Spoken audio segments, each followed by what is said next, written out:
What'd you say you played? Folk songs. Folk songs. Solo act? No, I had a partner. Threw himself off the George Washington Bridge. George Washington Bridge? You throw yourself off the Brooklyn Bridge, traditionally. George Washington Bridge. Who does that? If I had wings like Noah's dove, I'd fly the river. Explain the cat. What's its name? I don't know. It's the Gorkline's cat. It slipped out and I don't have the key. Do you ever think about the future at all? You mean like flying cars? Hotels on the moon? Fairly well, my honey, fairly well. I'm interested in gigging here. Okay, let's hear something. You don't want to hear the record? Why should I? You're here. Play me something. Play me something from inside Llewyn Davis. Fairly well. Hello, everybody. Welcome to In Case You Missed It. This is the show where we talk about movies that we think that you should check out because maybe you haven't seen them, maybe you haven't even heard of them. We think that maybe they didn't get the recognition they deserved. And today we're talking about Inside Llewyn Davis, the 2013 film directed by the Coen brothers, starring Oscar Isaac, Carey Mulligan, Justin Timberlake, Garrett Hedlund, John Goodman, Adam Driver. And this takes place in 1961, and it's basically a week in the life of Llewyn, who is a folk singer, and he plays guitar in the Village in New York City, which was kind of a huge folk scene back then. And this is right before the arrival of Bob Dylan, where things really kind of took off. But really what we're seeing here is just kind of a week in this guy's life. And I'll just say this right now. This movie is my favorite movie of all time. I'm here with my co-host, Scott. Hi, Mr. Kennedy. and we actually, I remember we saw this movie together, I believe. Did we? I couldn't remember if we... Yeah. Because I remember it was... It was a cold New York winter. It was a cold New York winter, which is, I think, part of what I love so much about this movie and why it's always been hard for me to explain why it's my favorite movie, but I think it's the circumstances of seeing it at just the right time and just connecting with it in where I was in my life. Now, I wasn't ever, hopping around on people's couches and homeless, basically. But, I had just moved to New York City like a few months before seeing this movie. It was a cold New York winter. I was, working as like a freelance editor, cinematographer, just trying to find any jobs that I could, basically. So I think I related to like kind of the artist side of this movie.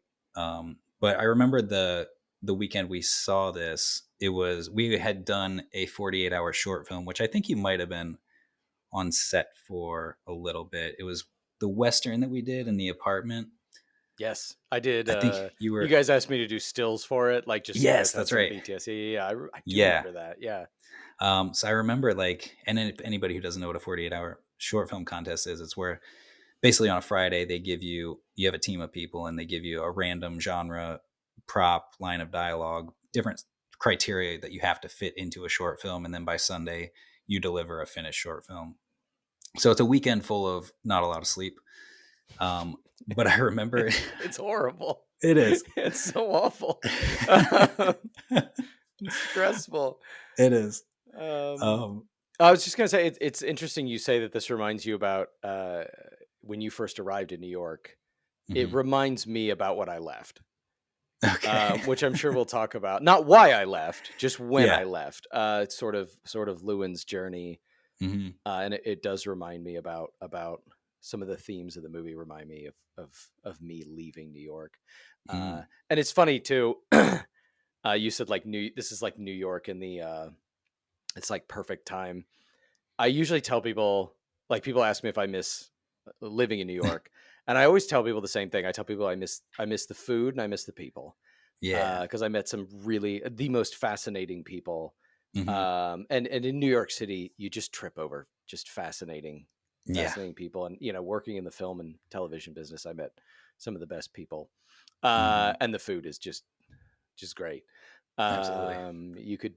Anything you trip over for food, you could eat. It'd be delicious. So, but this movie, just seeing New York, it's it's funny because I saw the Coens described it as they wanted a slushy New York in the dead of winter, but I still have like, to me, it's still romanticizing New York. Like, and Joel and Yeah. Ethan Coen are New York City.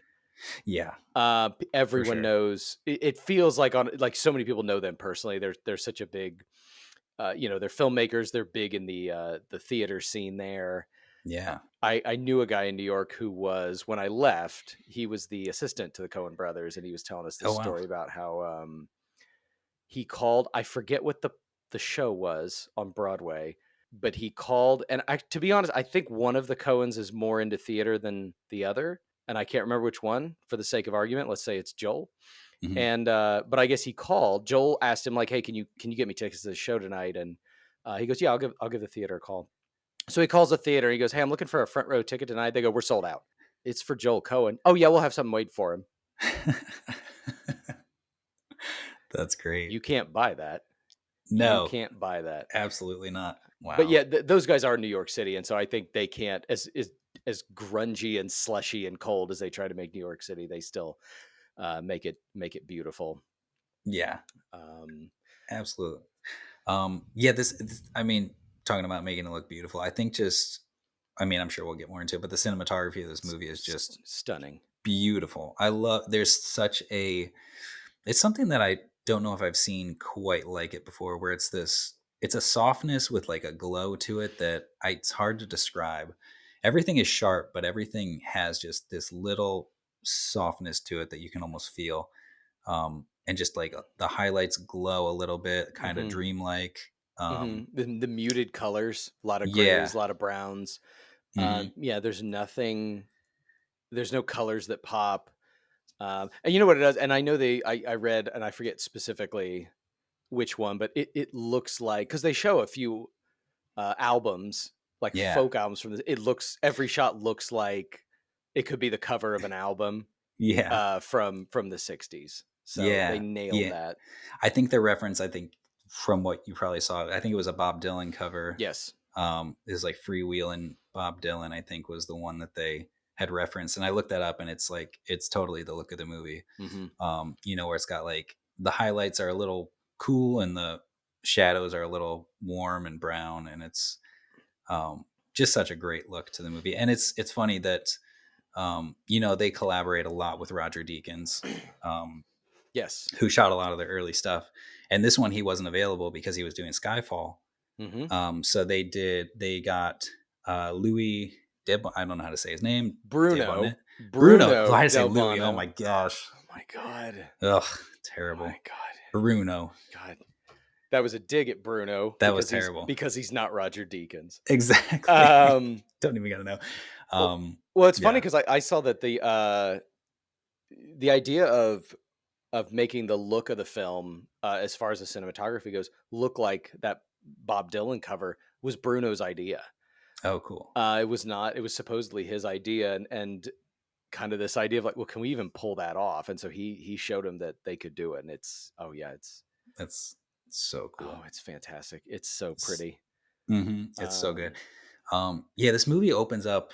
I thought it was interesting. It opens up with this handheld close-up shot on the microphone where Llewyn is about to start his first song. And I think, if I'm remembering correctly, I could be wrong, but I feel like that shot, and then maybe the cat's point of view shots looking out the subway window of the streets, of like the street names passing by as they're going downtown. I think these are the only handheld shots in this movie that I can, at least, that come to mind. Possibly. And I could be wrong, but it's just really interesting. I think it's like very clearly handheld right at the start, because you see that mic shaking around. I don't know if that means anything, but I just think it's kind of interesting. Yeah, and of course, now that you mention it, yeah, I wish I could go back and kind of look at that, because I'm curious, and I do feel like, I know David Fincher is certainly known for making his handheld shots very deliberate. If not, it's on a tripod or a dolly or something like that. And I feel like the Coens do that a lot too.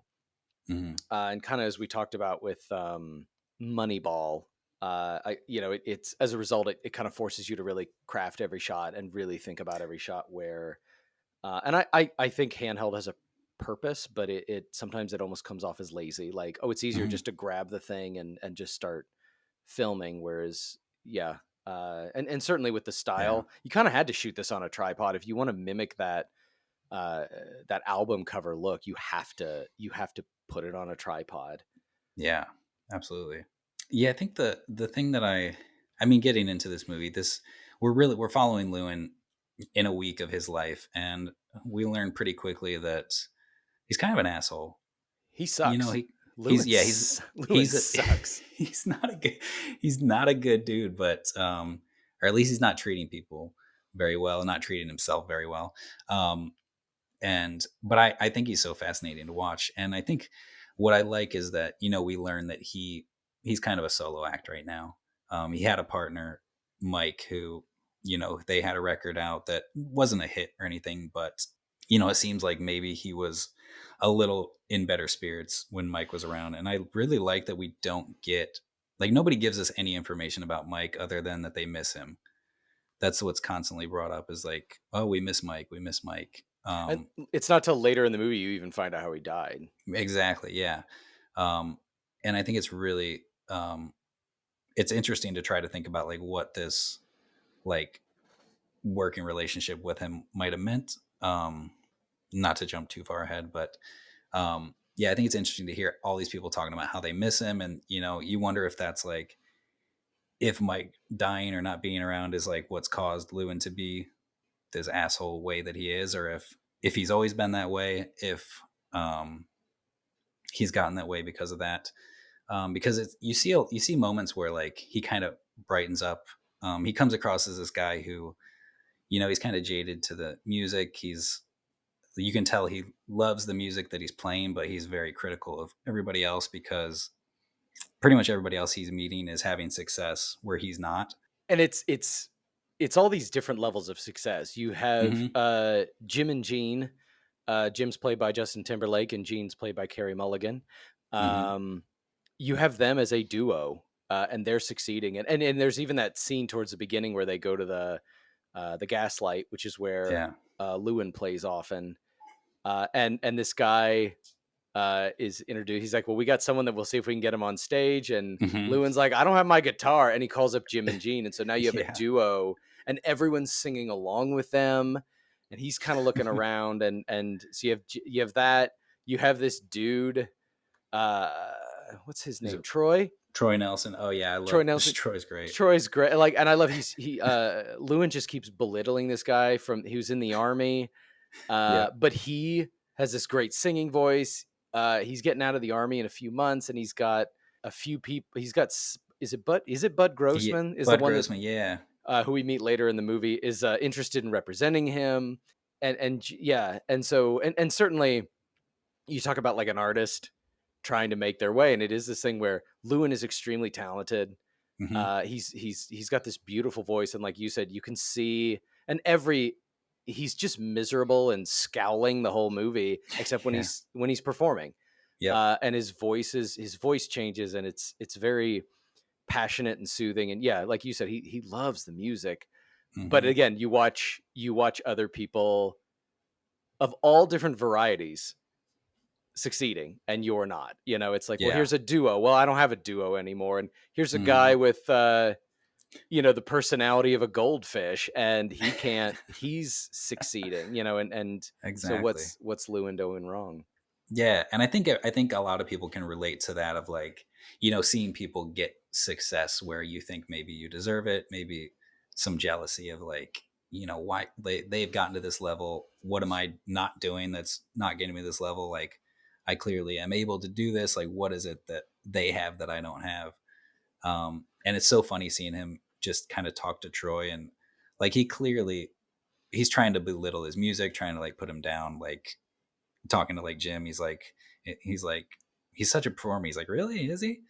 And it's funny because I think my favorite like little subtle joke in the movie is like when they're both sleeping over at Jim and Gene's house, because Llewyn's always hopping around to different people's couches because he doesn't have his own place. And he wakes up to Troy just sitting there robotically eating cereal in the chair. And then he drinks the milk. He's like, well, that was very good. And it's just Llewyn just staring at him like, what's up with this guy? And he's like, "What's next? Do you plug yourself in somewhere?" Which I love that line.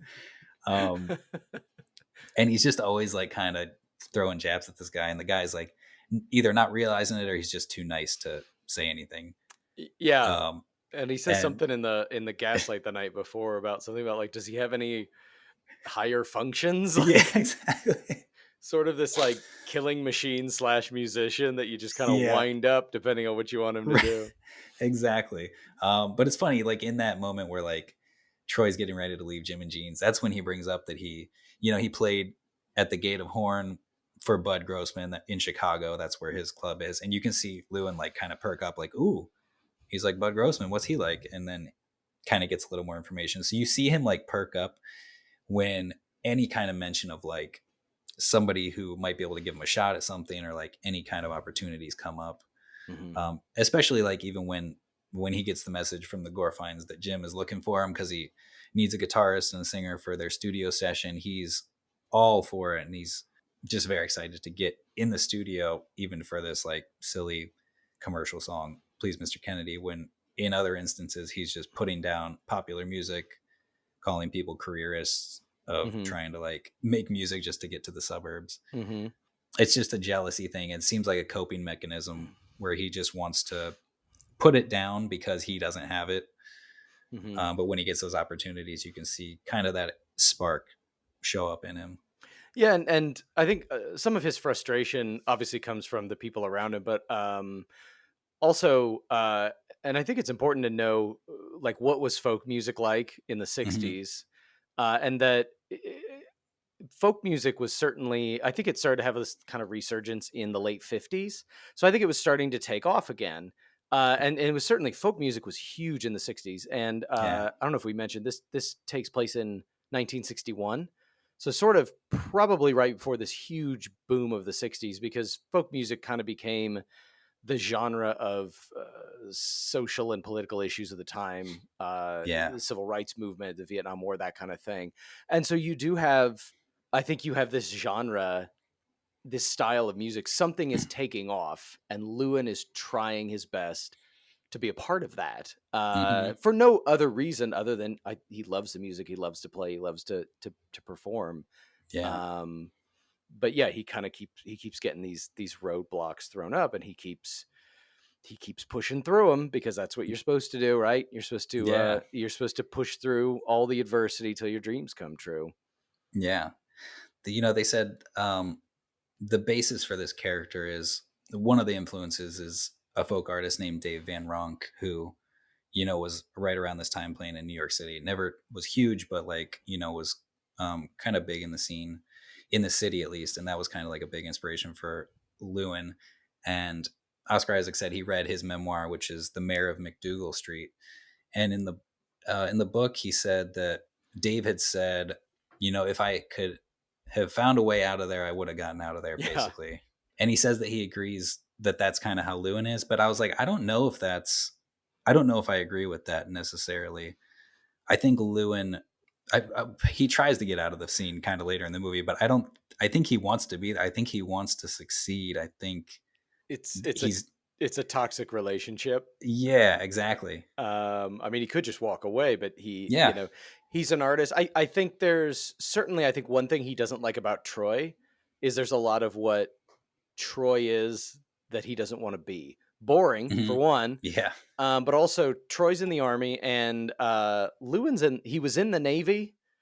Did I get that right? He was in the Navy. I looked this up. It was the Merchant Marines, which I guess I don't know if it's actually a armed forces thing or if it's just, I think it's guys who are just like kind of on the sea, like transporting cargo and things like that. For the military?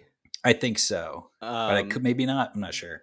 But entirely. Yeah, because it's kind of confusing. I suppose one of us could have done some fucking research on that before we started recording. But I had to look up that sentence about folk music in the 60s. So no, but yeah, because they talk about he's in a union. Well, the military doesn't have unions, but also he has a pilot's license. Like, that's pretty cool. Yeah. So he, but yeah, so Troy is in the military, and Llewyn kind of was. Troy is boring, and he doesn't want to be that. Llewyn has a conversation with his sister, and he talks about his dad, and he's like, talks about them just, she's like, why don't you quit music? He goes, and just do what? Exist. Mhm. And I think you and I both can certainly sympathize with this mentality of like, I'm an artist, I'm creative. I want to make something that has value. I want to make something Yeah. that's significant. And he thinks if he quits, he has to move into this life of this just mundane life Yeah. of like, he said, and literally exist. And you kind of go, he's just thinking, well, then I got to go through, and your life becomes a to-do list. And, what is he going to do? Get married, have kids, get a union job. And like, to him, that's so boring. And that's just, Yeah. it's cookie cutter. And he wants to do something different.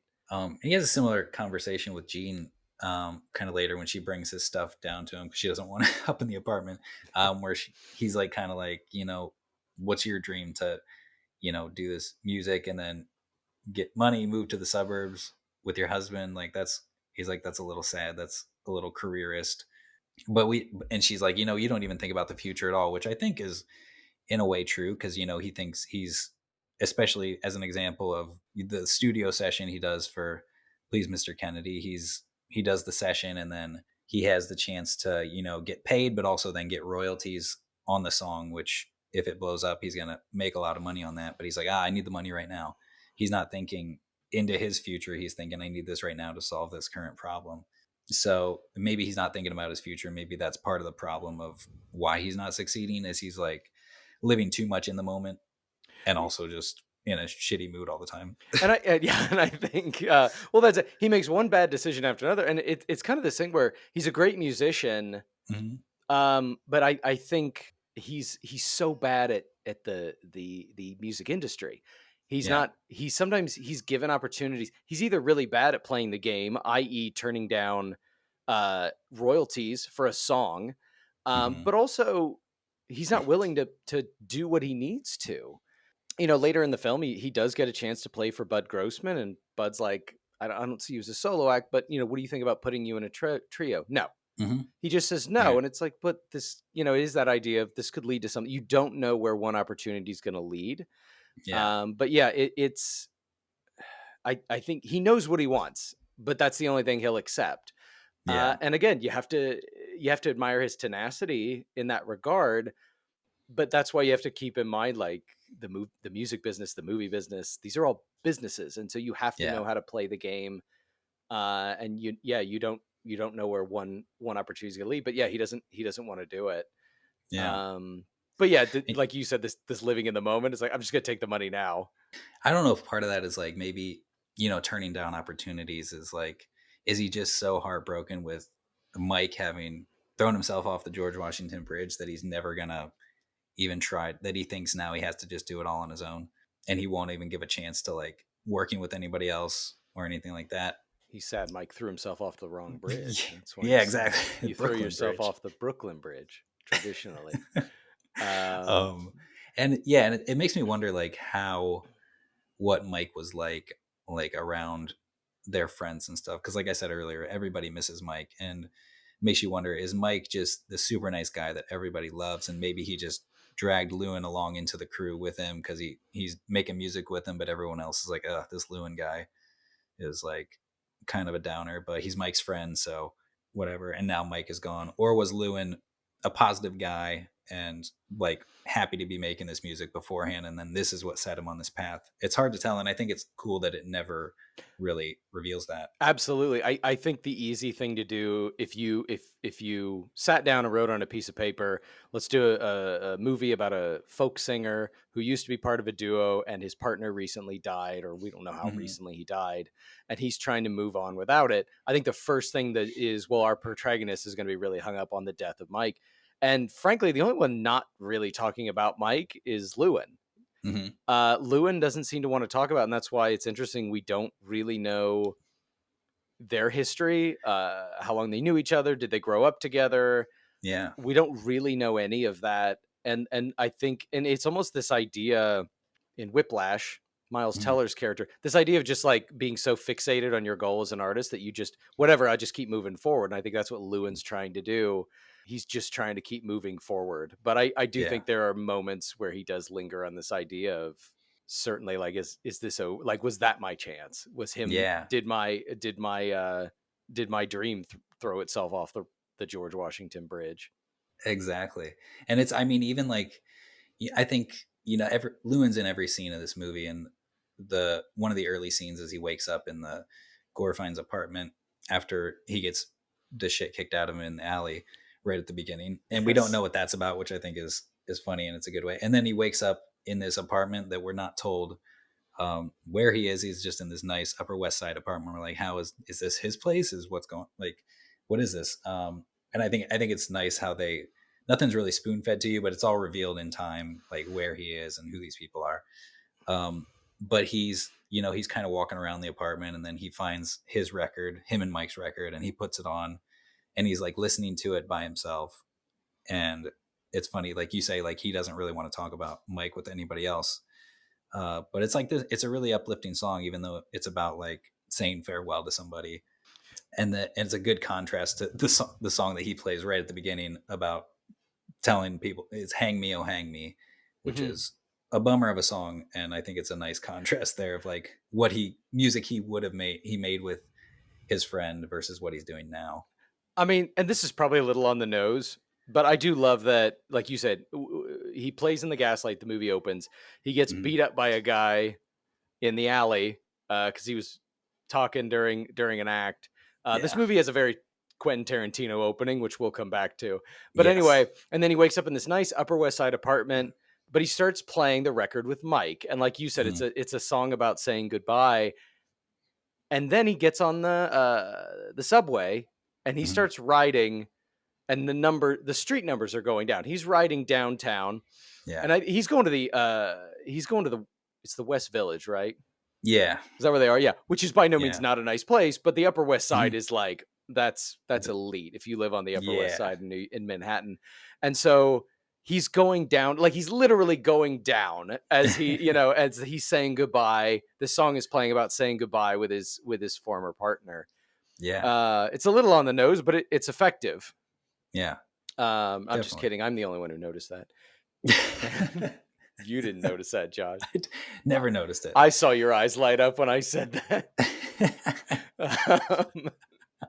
He's such a genius. So should we talk about the cat? Yeah, I think so. I mean, that we're right around there, aren't we? Yeah, and actually, to introduce the cat, I think it's worth pointing out this movie has pretty much no plot. Yeah, that's right, and it's a thing that my wife constantly brings up to me when I talk about this movie. She's like, nothing happens. I'm like, much happens. Every scene ends, and she goes, "But why? Like, why?" We were watching it the other day. She's like, "Nothing's happening." It's like, what is the point of this? Oh my god! And actually, I saw a quote from one of the Coens that he said that we realized early on that this movie has no plot, and that concerned us, so we put the cat in. And really, fuck all happens with the cat. The cat's just kind of around. Yeah. But yeah, so he carries around. It's the Gorfine's cat, and when he leaves their apartment at the beginning, the cat runs out the door, and he ends up stuck with this cat. Yeah. The Gorfine's cat, and he's trying to get it back to him. And so this cat's just hanging out with him, and that evolves over time, but which we'll get to. I struggle to like understand necessarily what the cat means, if it means anything, or if it literally is just something they threw in there. I wondered, is it Mike? That's interesting. And you know what's funny is I specifically that line from the Coens talking about like this has no plot, so we put the cat in. Yeah. I worry about delving too deep into the meaning behind any of this. Yeah, absolutely. Because that line, the way that quote I read, just sounds like fuck it, put a cat in it. But I wonder if it's, and I couldn't think too much of this, but like the cats at the Gorfines, which are the Gorfines are Mike's parents, right? Is that right? Isn't that it? I don't know. I got the sense that Mike was there. But that's why later in the movie, when he starts blowing I've never thought of that. Mrs. Gorfine. She gets very upset. Yeah, but she starts singing Mike's part, and she gets as Mhm. emotional as he does, and she's Yeah. crying. Um, Interesting. did I I've read that never wrong? I don't know. I mean, that's you could be totally right. That's Also, an interesting thing. what other relationship would he have with this Upper West Side couple? That's what I'm wondering. I'm wondering if it's like, they maybe these Upper West Side rich Mhm. people are like, let's go down to the Village one night, and they go see a folk show and then somehow start schmoozing with the artists, and then they're like, oh, these are our quirky Village friends now, but See, we're really staying up here. But that's an interesting thought. I thought they were his parents, Mike's parents. I thought Wow. that's why he had a relationship with them. Oh, I like that actually. So and that's why I thought maybe the cat was Mike. This sort of represented Mike, sort of this idea of when the cat's with the gore finds, like when Mike was, everything was Mhm. great, but then the cat leaves the apartment and he goes out with Llewyn. Yeah. And then Llewyn ends up losing the cat, and the cat and Mike was lost with Llewyn. Yeah. Now we don't know if it was we don't know why he committed Right. suicide. But when Mike left home, he ended up with Llewyn at this this duo, and then he disappears. Man. Uh, I don't know anything about this movie. You know everything. I haven't watched it since we saw it in theaters. So That's funny. well, you know what? The next time I I like pull something out of my ass, I'll let you have it. No, that's- I really want to know now. I need to figure this You can out. give it to your wife. She'll be like, nothing happens in this movie. What about this? What about this? She's gonna be like, it don't smell good. That's Mike's parents. You didn't know that, did you? It's the cat. It's the cat. It smells like shit. I know. That's interesting too, because I mean, later in the movie, much later in the movie, when he's kind of on his trip to Chicago, he, has to leave the car behind, and it's the cat's in the car, and he's like, and he leaves the cat behind, and it's like, is that finally him letting that go to go pursue, Bud Grossman on his own? Mm-hmm. That's- And it's vague. As he's driving back to New York from Chicago, he hits an animal. Yeah. Might be we don't know. We see it in shadow, and it's limping. Yeah. Is that the cat? Right. Is he he's it- failed, and now he's destroyed another thing? Yeah. Now I heard something online was like, well, it can't be the cat, because how could that cat have gotten from the side of the road outside of Chicago to Ohio? He would have been around Akron at that point. Yeah. I think that's irrelevant. That cat. Yeah. There's something about that cat. And the truth is, so the thing is, he loses the Gore finds cat. He finds an identical cat, almost like Llewyn's trying to find a replacement to Mike. Yeah. So he finds this cat, and they takes it back, and it's not their cat, but he keeps it. But yeah, it's when he's stranded on the side of the road, and he looks at it for a while, and he just leaves it. And it almost this idea of, like you said, then he goes to Chicago to pursue this idea of I have to let Mike go. Yeah. Kind of thing. But yeah, I don't. And then if what he hit after when he's driving back is the cat, is that the death of his career? Yeah. Kind of thing. Did it die with Mike? Yeah. So that's interesting. So, and actually, this is why we're going to. You're welcome. We're going to talk. We'll talk a little bit later. I do want to talk about how this movie has no plot, but this movie has a story, and there's a difference between the two. And we'll talk about that a little later, because this movie is kind of, to me, just it's a series of vignettes, which the Coens can do all they want, because my God, these guys craft it's scenes and dialogue and cinematography and the edits and just the way they craft these things. But it is a series of vignettes, and I'll admit, I don't love this movie as much as you do. I do think it's great, because there is something about, why does this work? But as a result, there's times in the last few days when I was watching this more than once, I start checking my phone, because there isn't much of a through line. What are we working towards? But that's kind of the point. Yeah. And I'm sure we'll talk about this later. It kind of turns into kind of like a cycle and a spiral that just kind of, we think is doomed to keep repeating itself in a way. Jean says that to him as she's berating him. Jean sucks. I want to make sure we say that. Jean sucks. Terrible. First, so we find out early in the movie that he knocked up Jean. Jean is with Jim, but they must have slept together, and she's pregnant, which she is willing to take no responsibility for. None. And we find out some fun things. That first of all, we get more evidence that Llewyn sucks because when Jim and Llewyn are alone, Llewyn tries to get Jim to pay for the abortion. Yeah. For his and own, not his first one. And not his first. Well, yeah, and we find that out that he knocked up another girl who he had to pay for an abortion. Yeah. So yeah, but I like Jean says something. She says the same things keep happening to you because you keep doing the same things over and over again. And if you look, that repetition is everywhere in the movie. Yes. The opening scene where he's playing and he goes out back and he gets beat up, that is actually it's the end of the week that this takes place. That's actually the end of the movie. And we revisit that scene at the very end. And so all this stuff about cycles.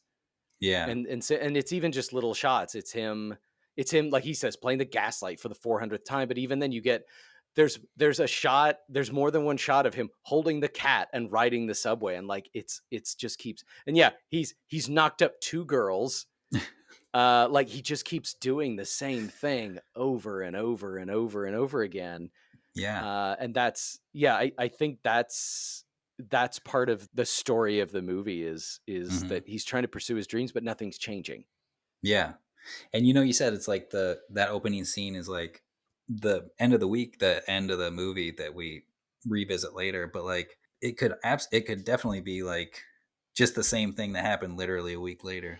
It could be, it's like the start and end of the cycle. It's maybe this is a thing that happens way too often for this guy as another thing that just keeps repeating itself, which I like so much. Cause I mean, it's literally, there are some differences in, a couple extra things that we see at the end there, but it's really like kind of shot for shot, the same shots, the same dialogue between him and the guy in the alleyway with some new things that we get at the end.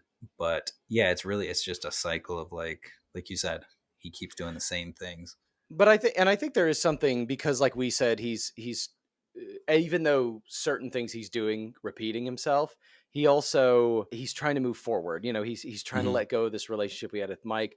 I think the best visualization of that is, at the beginning when he wakes up in the Gorfine's house, he opens the door and the cat runs out. And then we have that exact same sequence later at the end of the week in the movie, but the cat goes to run and he puts his foot up. Kind of this idea, and I definitely heard this in an interview or something, but just that maybe this is life. Life is about repeating these things over and over, but life is, I think, also not about trying not to make the same mistakes over and over again. Maybe we're doing the same things over and over again, but maybe we're a little older, a little wiser. And so just the fact that he knew to keep the cat from getting out shows that he grew, he learned something. And I think that's such a great representation of that. Yeah, I think so too. And it's, not to skip. I guess we're all over the place. So why not? Yeah, why not? Watch the goddamn thing if you want to see it in order. Exactly, idiot.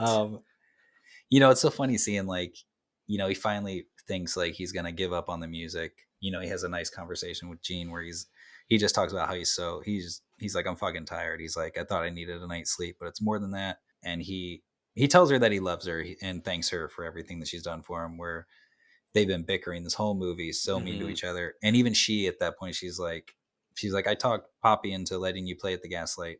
Yeah. So she reciprocates. Like, it is that thing where he says, I love her. And she's getting him gigs. Like there's something going on. Don't know what it is.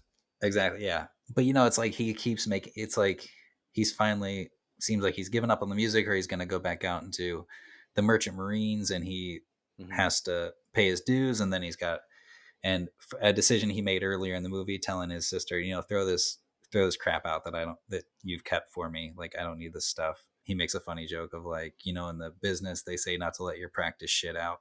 It ruins the mystique. Yes. Of music of recording that he made when he was 8 years old. Right. Which I thought was pretty funny. But he literally tells her, he's like, I don't need this stuff. Get rid of it. Not knowing that his license and everything was in that box.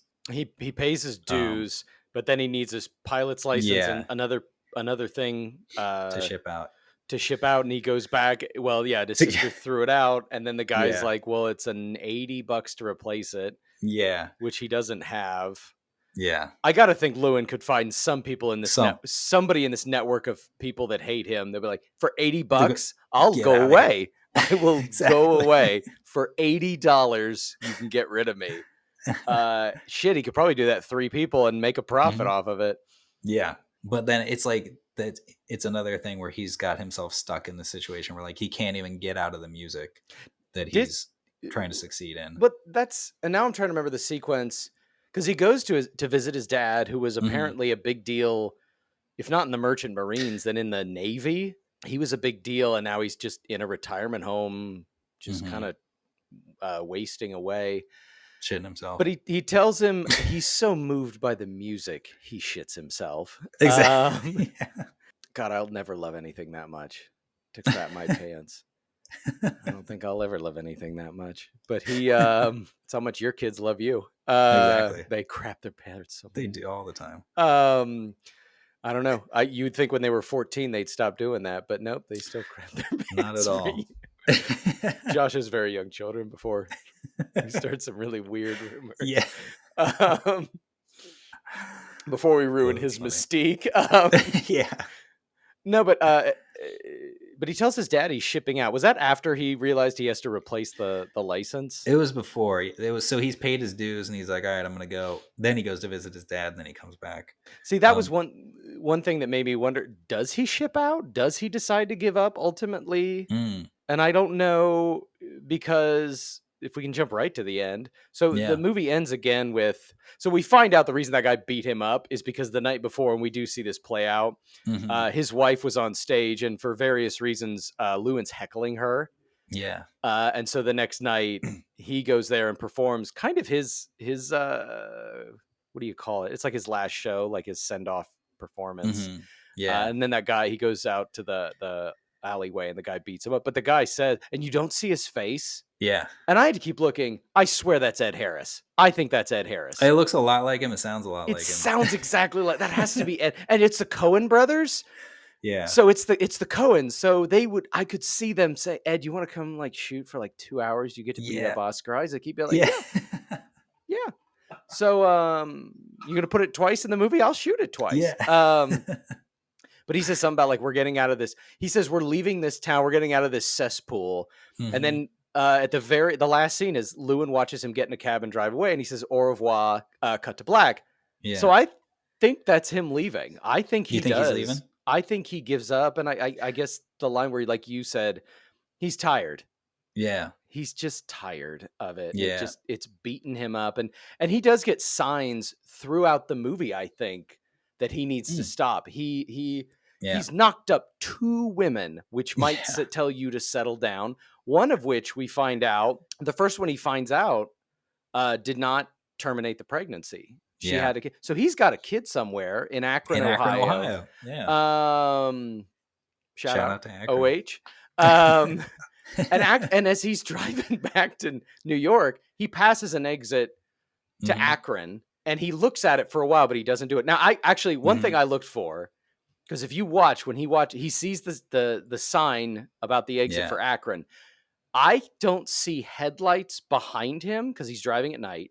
But then when he passes the exit for an Akron, a car that I'm not 100% sure isn't the exact same car he's driving gets off the exit. Interesting. I think he watches a car, like, because I also think a lot of the characters in this movie represent different paths he could have taken. Sure. Obviously Jim and Jean are like a duo that are succeeding, but also he calls her a careerist. Like, Jean wants to use music as a career, but that's her goal, to get married, have children, move to the suburbs. So he could have done that. Possibly with this girl in Akron. We don't know anything about her. I don't remember the character's name. Yeah. There's that. There's, I think, John Goodman's character, who, God, he's wonderful in this. John Goodman's having a good time in this movie. And I believe he's a jazz musician. Yeah. And a class A prick. Yeah. I think he should stick both those canes up his ass. I love that that's finally the thing that breaks him on Mike. It's like he dismisses kind of all talks with Mike until this guy finally says something. He's like, you know what, I've had enough of this. Yeah, and but I wonder, is Roland supposed to be Roland Turner's his name? Yeah. And this might interest you. I think Roland is this Llewyn if he succeeded? Is this what Llewyn's Yeah. going to be like at whatever 50, 60? Just a Sure. dick, like an Yeah. egotistical prick who's a drug addict. Yep. Is that does that what Roland represents? Yeah. I Oh, think there's a that's little funny. bit. Yeah, he just keeps getting one sign after another that you're not the hero here, man. Yeah. I love Roland Turner. I love Roland Turner and his valet, Johnny Five, who it's so I love Johnny Five because he barely says anything in this movie. And I think it's because he's probably heard Roland Turner tell every story that he's ever said 100 times, and he's just tired of, he just doesn't want to say anything. And you know what it is? I think it's also if I give Roland an inch, he'll never stop talking. Exactly. Yeah. I think, and it's like, and the only times he really talks is when Roland's either not with them or asleep in the back seat. Yeah, exactly. I love that. There's one little sound effect thing that I think is like really well done here. That's just, it's the tiniest thing. It's when they stop to get gas, him, Johnny Five, and Roland, and they're waiting for Roland in the bathroom. It's a shot where you see the restroom sign, like it's a tiny sign, just like kind of shaking in the background above the building. But it's so small that maybe it doesn't draw your eye, but they put this squeaking sound effect that like is the sign squeaking, that I think is such a good use of sound effect to like draw your eye. Like, what is that squeaking? And you see the movement to where it's not like, it makes it obvious, like, oh, he must be in the restroom. And I think that's showing over telling. Yes. Obviously it's a quick line, but yeah, you're right. I think that sound effect is deliberate. That would not have been there on set, I don't think. Yeah. Because it would have jacked up your dialogue. But I think they put that in there because so we know without a doubt that he's in the bathroom. Yeah. We don't know what he's doing in there. We'll find out later, but we don't know what he's doing in there. And you know what? What a great example. And I can't remember if I've mentioned this on a different episode, but I heard the Coens once say about story writing, about screenwriting, is that you always give your audience 2 + 2 because they will figure out 4. You don't give them 4. Give your audience enough credit to piece things together. And even something as simple as that. We have a squeak. We draw your attention to a sign squeaking. It says restroom. He's probably in the restroom. Yeah. That's not the most elaborate example. No. But this is why I've always say that a movie is allowed to be as stupid as it wants to be. I don't care. There's certainly a place. I enjoy a stupid movie. It's when a movie treats me like I'm stupid. Now we have a problem. Yeah. Because now if you're condescending to me, that's why I hate the Fast and Furious series. It's why I don't like the Michael Bay Transformers movies. They were allowed to be as dumb as they wanted until they started treating me like I'm stupid. And now I'm out. I came up with that cat thing. I don't need this. That's so funny. You got through a huge complicated equation if the Gorfines are actually Mike's parents as well. They set that up real nice for you. I don't know. I mean, I like that theory, and I mean, maybe it's an obvious thing to everybody else that I've just never picked up on. But this movie's not. Who knows? I think it's part of the fact that it's not drowning in lore, I guess is the best word, but it's kind of irrelevant who these people are. Yeah. They don't even use dialogue really to explain anything. Like you find out where he is because he writes a note to the Gorfines when he's leaving their apartment. Cause the whole time you're like, whose place did he just wake up in? There's so many versions of that in this movie where it's just, you're figuring it out as you go. And they're not like it's not complicated, but they're not just being like, oh, these are these people, this is blah blah blah. I think it's really well done, and I have the script as well. I bought like the screenplay and I've read through it, and it's like pretty much every like piece of dialogue is on the page. They're just that good at writing these characters. Yeah, and actually going back to the Gorfines, and I don't know if I have a point in bringing this up. I just love it that he comes over to drop off the cat, and that's why he ends up at dinner there. But they ask him to play, and he doesn't want to. And then he starts playing, and Mrs. Gorfine starts singing with him, singing Mike's part. And we mentioned this, that he gets really upset about it. I think I do think as much as he's maybe trying to move on without Mike, because that's that's his only option career wise. It does hurt him. And that's why I think when she starts singing Mike's part, if it's his mom, I think she misses him. But Yeah. I also like that he gets really upset when he's like, this is bullshit. This is my job.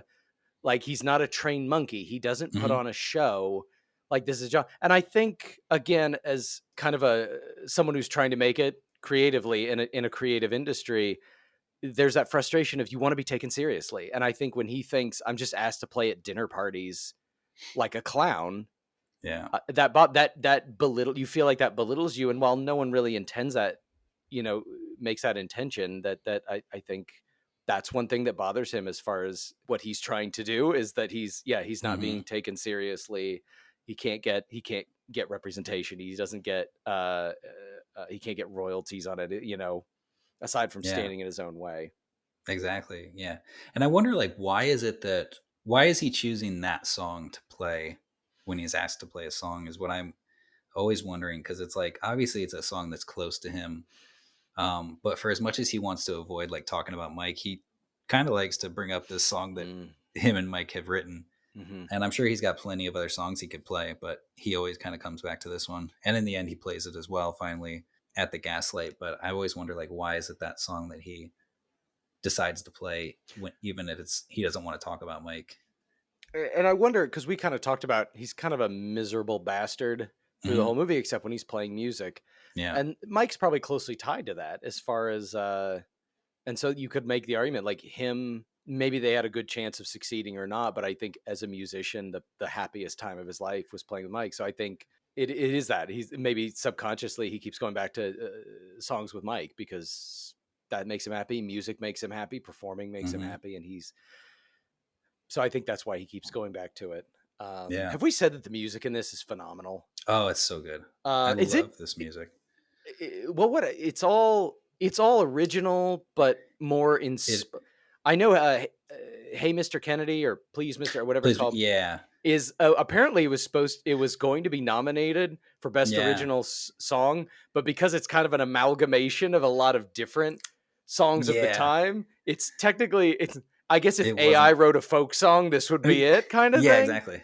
It's just a bummer because it's such a good song. It's so funny. It's I love it. And you have Adam Driver possibly making his feature film debut. He's so good. I love it. He's great. You get Kylo Ren and Poe Dameron together for the first time. Exactly. Half the trivia on IMDb is, did you know these two were in Star Wars together?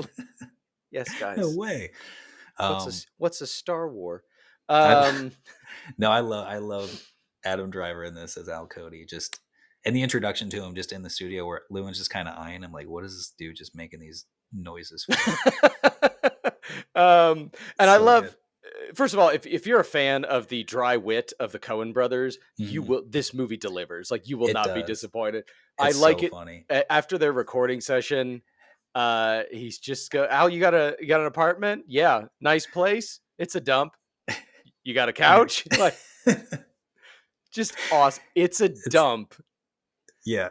Is that the first sentence he says? I think the first official thing. 3 words that he gets a laugh because the way he says it's a dump. It's a dump. I love this movie is like another reason it's like my favorite movie ever, is just because the tone of it is exactly what I want. It's like the tone and the subject matter meeting perfectly for me. I'm a huge Coen. I'm always going back and forth whether it's the Coens or David Fincher is my favorite director, but just the tone that they have and their humor and the way that they balance that with their drama is just so funny to me. It's not like to me it's laugh out loud funny, but it's not like in your face making silly jokes.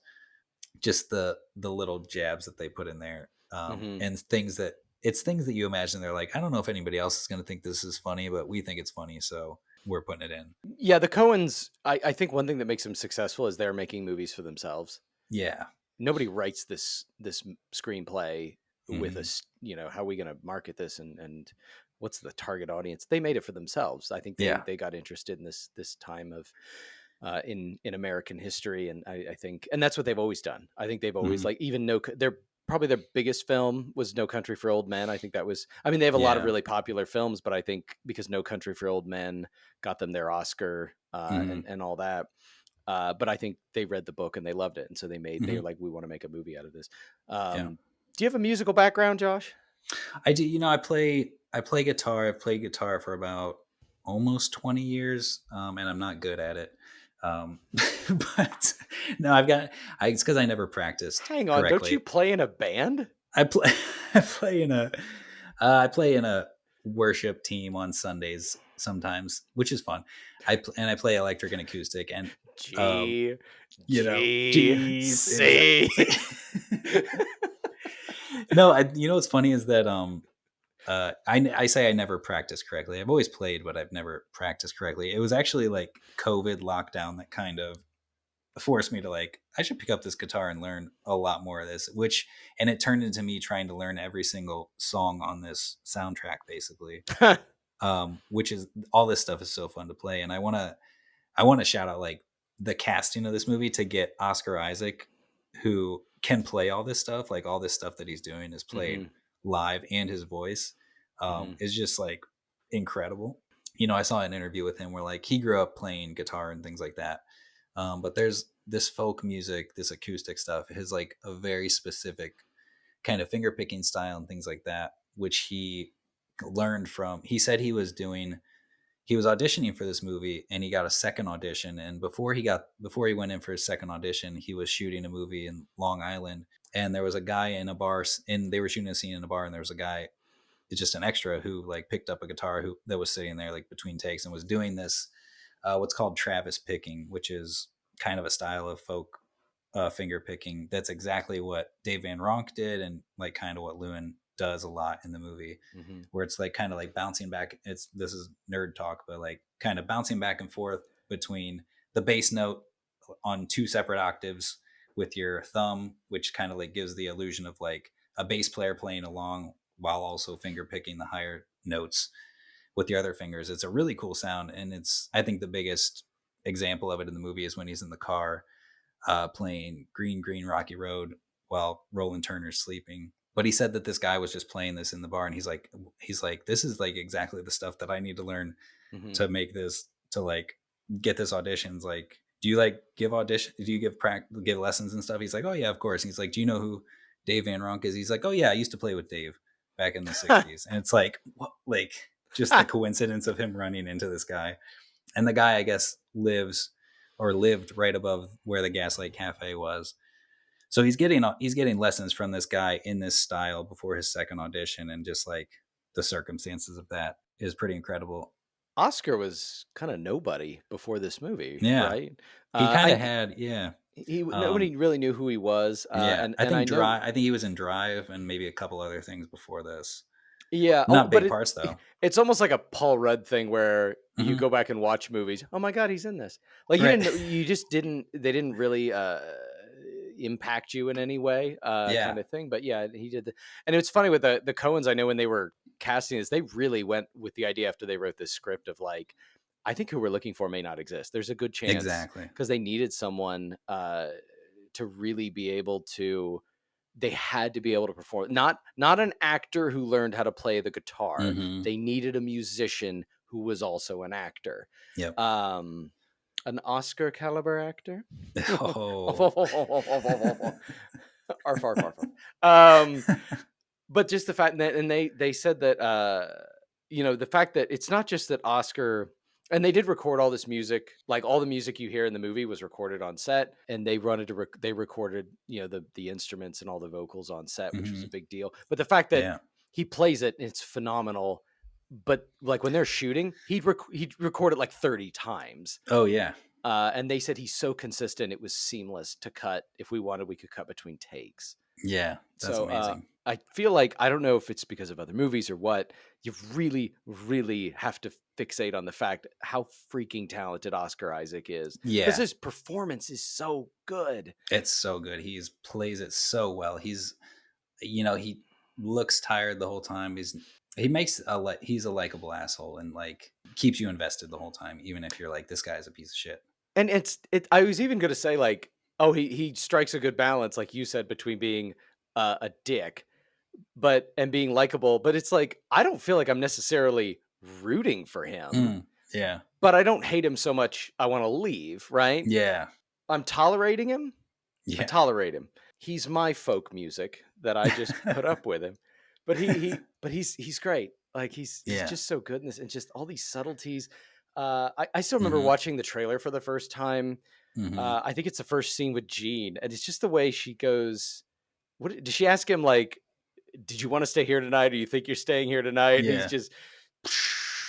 I was hoping like the way, and I'm not going to do that line justice. It's just the way he does it. Yeah, it's just Love fantastic. I love the trailer. The trailer for this movie was like, it's so good. It's so good. I saw the trailer. I'm like, that's going to be like my favorite movie ever. And look at that. It's funny. This movie came out in 2013, and earlier in this year, in 2013, The Place Beyond the Pines came out in the spring. And I remember I saw that and I was like, that's the best movie I've ever seen. To which everyone else around me said, no, it's not. And I was like, no, it is. And our audience gets to decide when we inevitably do that movie. We'll see if we get to it. But then this movie came out. I was like, oh no, I was wrong. This is actually, this is the one. It's funny. Look, they have a couple of like other actors who auditioned for the role. I don't know if you saw some of these names, but they had Michael Fassbender on the list, which I don't see that at all. And Ryan Reynolds, which I don't know. I can't see that. I think it's interesting. I don't know if I can see it, but definitely very interesting. And Casey Affleck, which I can see more so than those two. And then one that was really cool was Scott Avett, he looks just like Casey Affleck, but he is one of the brothers in the Avett Brothers, and who have become like one of my favorite bands. They're like kind of folk, kind of rock-ish. I think that he probably had the musical talent, but not like, he's never acted before. So, but I thought that was pretty interesting. Just to see those names. I do like Michael Fassbender, Ryan Reynolds, Casey Affleck. I do like to think those guys have such a range, and I think, I think certainly for all the movies those guys have done, we still haven't seen the extent of their range, the end of that range. There's such especially in the music, there's such a gentleness. Like we said, like Llewyn's a dick, but there's such a gentleness that I don't know that Ryan or Michael or Casey could have done the way Oscar did it. And just his little beard, and like, don't get me wrong, like I don't love this movie as much as you do, but like I have no question as to why you love this movie this much. Because I do. There are elements of it that just grab a hold of you, and like we said, there's no through line, there's no plot. We start in the same place we end, which is the point. But we and I'm not going to pretend to understand folk music, but I do know. I watched something that just said that that's how a folk song plays. You kind of usually end in the same place you started. With verses in between, and so I think that's just great. There is like just everything about it, and that's, and I don't have an answer for this, but why? I guess it's just craftsmanship of just being able to put together these scenes that every individual scene is phenomenal. It's just so much fun, even if it doesn't contribute to anything more broad, connect to anything that's a higher purpose or something. Just watch it as a series of vignettes, like a week in the life of Llewyn Davis. It definitely works that way. I wanted to ask you, the movie ends with he's walking out to the back alley, and then this guy's on stage playing, and it's Bob Dylan. So this is like the arrival of Bob Dylan, who, I don't know a lot about the history of it, but apparently it was like, once he arrived, it was like he kind of really took over the folk scene, obviously. And I'm wondering, like, is this, if Llewyn didn't end up leaving the music industry, is this something that helps him or hurts him? Do we think that he just gets even more jealous of Bob Dylan, or do we think that the popularity of Bob Dylan helps his music? I'm not totally sure. I think, and I literally saw that was supposed to be. Did you know that was Bob Dylan when you saw it? I did, yeah. I did not. I don't know. From the voice, I could tell, and like the look of the hair. I'm aware of Bob Dylan, but I couldn't name you one of his songs. I think, kind of like I said earlier, that folk music's kind of taking off. And I think, yeah, it really took off when Bob Dylan hit the scene. Yeah. So I think as he walks out and he sees somebody performing that we know as Bob Dylan, he doesn't know Bob Dylan as we do. But I almost think that is, as he's walking out of the Gaslight, possibly for the last time, I think it is this idea that folk music's got to keep going without you. Yeah. And it's going to, and it wants to, and that's what's supposed to happen. Again, this is, it's one of these things that's so sad about this movie, is sort of the realization that maybe he's not the hero here. He's not the hero of this story as far as folk music goes. Yeah. Which I think leads to an interesting question about in this movie is when do you give up on your dreams? Yeah, that's a good point. That's I think that's such a big point of this. And I think it's something a lot of people can relate to, where, maybe you're working towards something and like, it's just not happening. And you feel like you're giving it everything that you can. And sometimes it's just being in the right place at the right time. You're talented.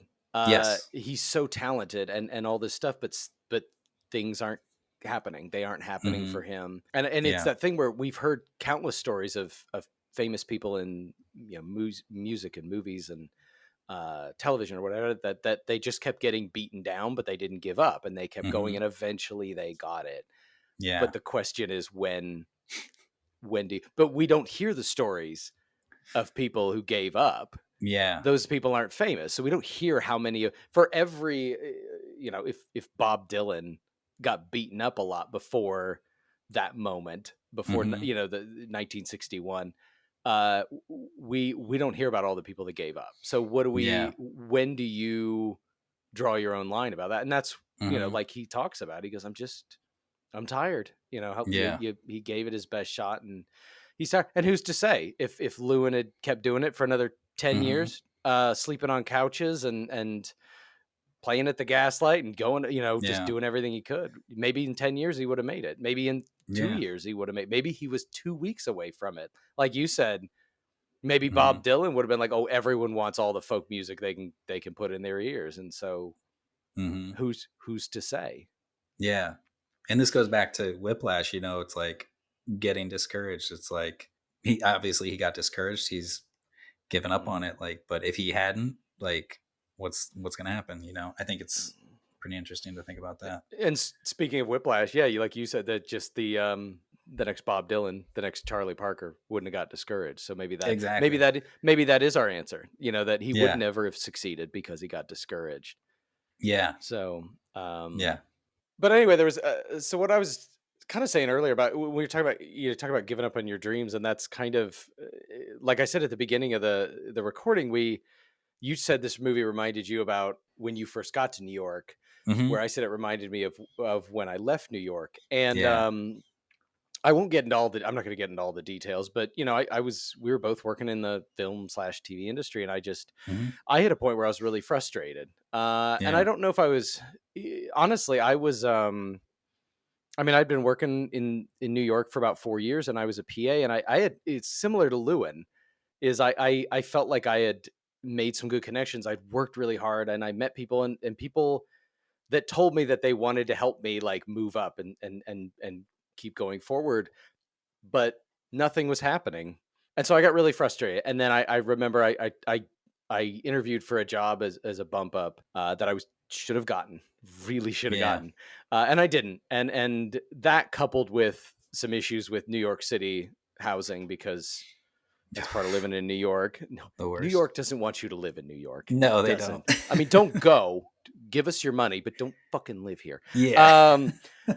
So I got frustrated, but it is that thing. Sometimes I do have thought about, like, did I leave too soon? Did I make the right decision? Should I have stuck it out? Was a golden opportunity right around the corner? I don't, I don't know. And what's funny? It's hard to say, because I think I was fortunate. I was in a position when you got into New York to get you your first job in post-production. I owe you a lot of that to get me in there.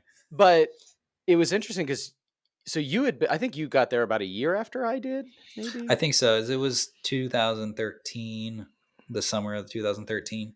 So I would have moved there August of 2011. So maybe it was okay. So 2 years. Yeah. But I think by the time I left, you were an apprentice editor, right? Yeah, I I think I was a VFX assistant Yeah. editor at that point. But you had moved, yeah. you were a Which- PA for only a couple jobs. Yeah, for me it was a thing of like, it's like you got to work hard to get, to get there. But then also you have to, it's like the luck of being in the right place at the right time. And that just so happened to be the case. Yeah. But that's part of what informed my decision was, and I want to stress, I'm not jealous of you. I am so happy that I was in an opportunity to get you started. Because I know you'll pass that opportunity. I know you will pass that opportunity on to someone else. That's why I wanted to, and I knew you do a great job. And you do a great job. You are just flying up the ranks. So I was never jealous of you, but it was just a comparison of, but you've been here 2 years, and like you said, it's that luck of the draw, and that's so much of that. Being in the right place at the right time. I think a more bigger example was you know Nick Huey, right? The editor? Yeah. I met Nick a few times when I was in New York. What a great guy. Hooked up with this no-name director to do this no-name movie called Lady Bird with Greta Gerwig. And now they both just did Barbie and made $1 billion or more than $1 billion. Right place at the right time. But it is coupled with the fact that Nick is extremely hardworking and talented and just he deserves it. Like I was so happy that a guy like that, in the same vein of you, I'm so glad someone like you who works hard, and I know people like working with you, that you get that opportunity. But as a result though, there's a part of me that goes, but why not me? Exactly. You fucking pricks. It's like looking at that too. It's like the people that I work with, like the bosses that I work with, post producers I work with, they also know you and they know how hard you work and like they love you too. And what is it that like, what are the circumstances that didn't work? I don't know. So it's interesting. But it's interesting. And that's why I think anyone who watches this movie said it's obviously a sad movie, but there's something that really guts me about watching it because I feel like Llewyn. And I want to stress, right now I work for myself. I have a video production company in Ohio. I love that. I feel like I often get to do work that matters, work that's important to people. It's not a big stage, but I like the work I do, and I'm very proud of the work I get to do. It's great. So I don't hate it, but I'd be lying if I didn't say, do I miss that industry? Would I want to go back? But Sure. Anyway, that's probably a different conversation for a different podcast. That's great. That's. But I think I bring that up to say that this is why movies should feel personal when you watch them. I think that's why people read it. That's why I thought it was funny. We did Moneyball, and you love Moneyball, but as you meant, as we're doing this podcast, and you're like, oh, I was a big fan of baseball around this time, and my dad and I used to listen to the radio about. I'm like, well, that's why, you dingus. Like, that's. Exactly. And that's why, and what's funny? I know you play music. I asked you that question because I was genuinely forgotten. As soon as you started, I was like, he plays guitar, you dumbass. But that's it. And I love that. But I love that you register with movies that they're so personal to you, whether it's, different parts of your personality and they register with them. And that's what movies do. And music does that too, but movies register with who you are when you see them and the kind of person you were before, and they remind you of something and all that kind of stuff. Absolutely. Like the movies that I love, like I can remember where I was when I saw them. And like, I remember like seeing like that me and you went to see it just because of how much I love this movie. And you kind of it takes you back to where you were in your life at that time. And not like you're like, oh, I want to go back to that time.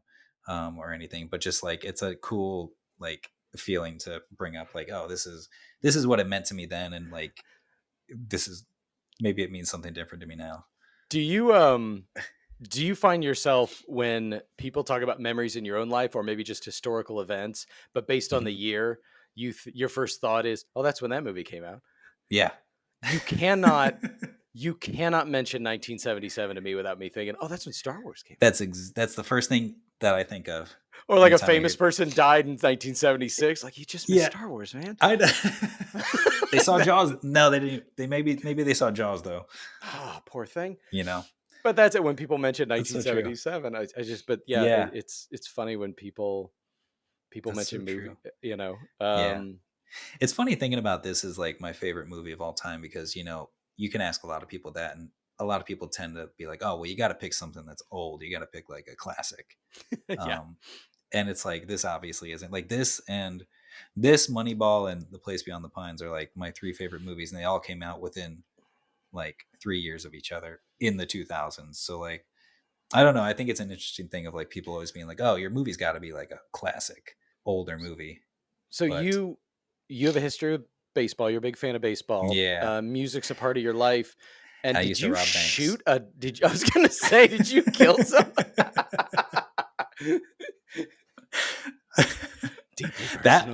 that one I don't know what it is about. That Are one, we 'cause- are we very slowly going through the Josh Reese anthology? Like, is Yeah. everything just? Yeah.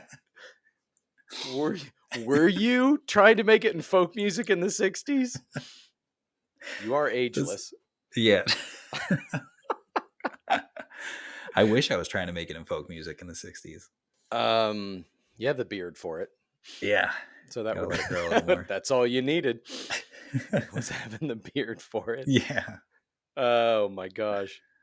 But yeah, so Yeah. I guess one more thing I wanted to touch on about this is that, as we've said several times, this movie doesn't really have a plot, but it does have a story. And I'm not going to Yeah. dive too deep into this because I want to tell people there's a YouTube channel called Just Right, WRITE.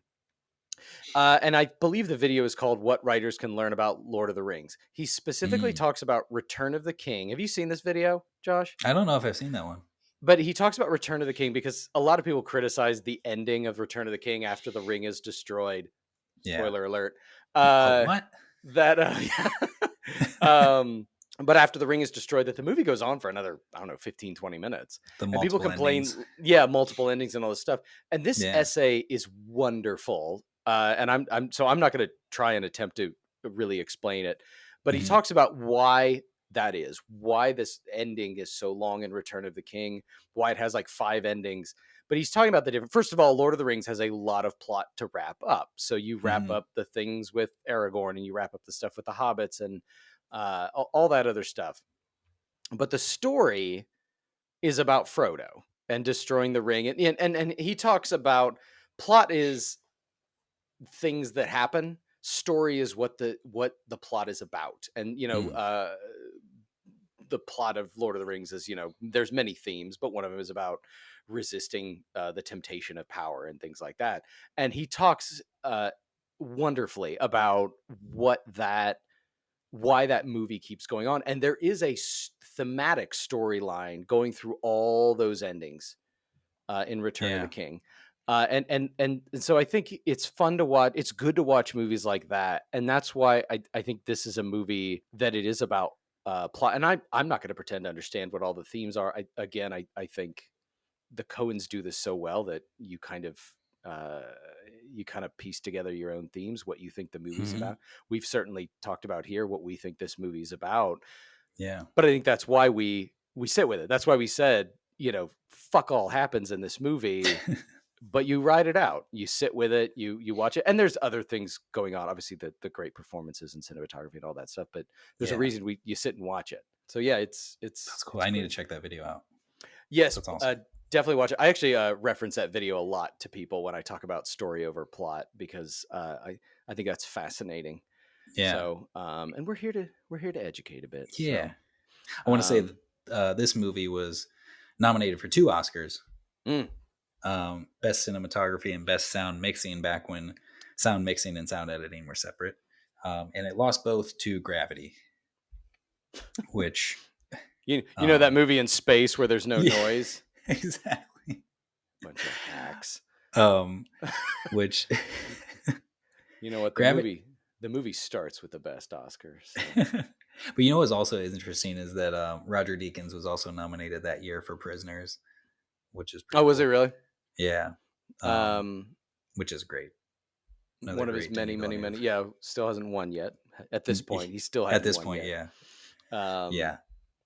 So yeah, pretty cool. Yeah, I don't know. You got anything else on this, Josh? Oh, I probably do, but I think the only thing I really saw was that I liked the scenes with the music, and this is so daring for a movie with no plot. Is that really the scene? A lot of the scenes with the music. There's a scene where he plays for his dad. There's a scene where he plays for Bud Grossman, and even well, less so when he's playing at the Gaslight. But those scenes, it's 2 over-the-shoulder shots, which traditionally in film, those are like it's a very traditional like. It's called over-the-shoulder shots because the camera looks over one character's shoulder to another face. It's typically what you get with dialogue scenes with 2 characters, very generic way to do. But I like that they do that, and they don't cut very often. Like, you're forced to listen to the music. Yeah. And I especially love how often they cut to shots of like his dad and hold on his dad and Bud Grossman, who are kind of expressionless on their shots. But as a result, you're forced to just listen to the music. Yeah. And I like that. And it's bold. It is. And they let full songs play, which is also really cool. The tendency is like, okay, let's get through the song. Let's get the gist of the song. But they really just let it all play out, especially at the beginning of the movie. It starts with like a almost 3-minute song right at the top. And there's no dissolves. There's no like double exposure effect. Nothing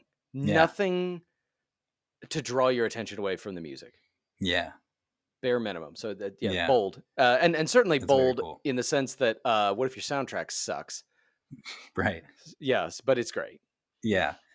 There's the one thing I wanted to say, like I think it's interesting, I saw notes of like, that there are like connections between this and the Odyssey, like with the cat and everything. Yes.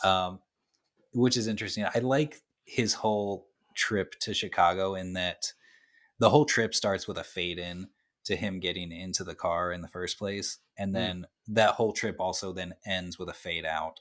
So it's almost like that whole section is like really its own whole big vignette, almost dreamlike sequence that kind of starts and ends the same way and kind of bookends in a cool way. Yeah, and I love that when he's talking to Jean later, he's like, "How did the operation go?" And she goes, "That's not till Saturday, you idiot." And he goes, "Oh yeah, I felt like I was gone longer, but I guess I was only gone a couple of days." And I feel that that like when he says it, you're like, he was only gone for a couple of days. Yeah. Or the idea that I'm glad you mentioned the Odyssey because apparently neither of the Coens have read that. And what's their other movie that alludes a lot? Oh brother, where art thou? Yeah. Yeah. It alludes a lot apparently to the Odyssey. Never read it. They just can't get around to it. But also that was the big thing with the cat. The cat's name is Ulysses. Yeah.